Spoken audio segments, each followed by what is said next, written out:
মার্গারেটের শৈশব কাটিয়াছিল পিতামহীর নিকটে।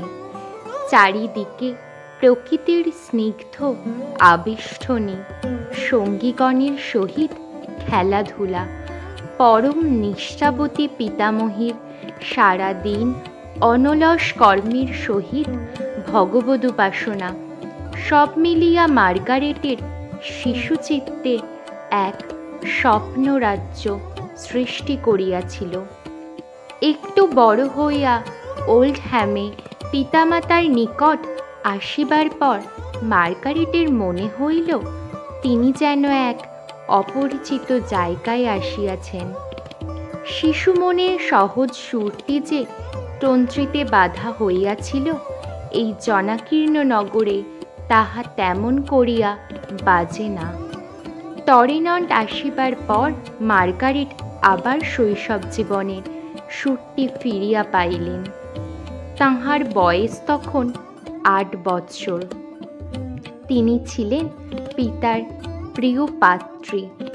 পিতা পুত্রের মধ্যে একটি সহজ ভাব বিনিময় ঘটিয়াছিল।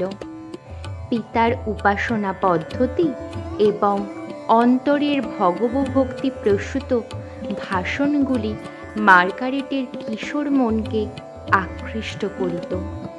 বাইবেলের বিচিত্র কাহিনী তাহার কল্পনাপ্রবণ মনে কেবল খোরাক যোগাইত তাহা নহে, বাস্তব জীবনের বাহিরে একটি রহস্যময় ঊর্ধ্বলোকের সন্ধান দিত।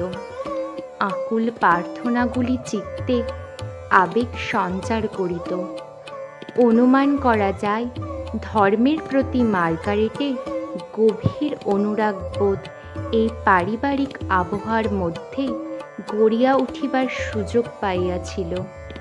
দিনগুলি আনন্দে কাটিতে লাগিল। স্যামুয়েলের বন্ধু ভারত প্রত্যাগত এক ধর্মযাজক একদিন স্যামুয়েলের সহিত সাক্ষাৎ করিতে আসিলেন। মার্গারেটের বুদ্ধিপ্রদীপ্ত কোমল মুখ ও ধর্মের প্রতি একটি আন্তরিক অনুরাগ তাহাকে আকৃষ্ট করিল।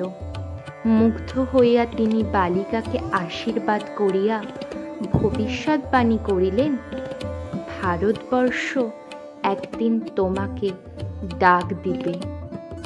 মার্গারেট বিস্মিত হইয়া ভাবিলেন, ভারতবর্ষ কোথায়?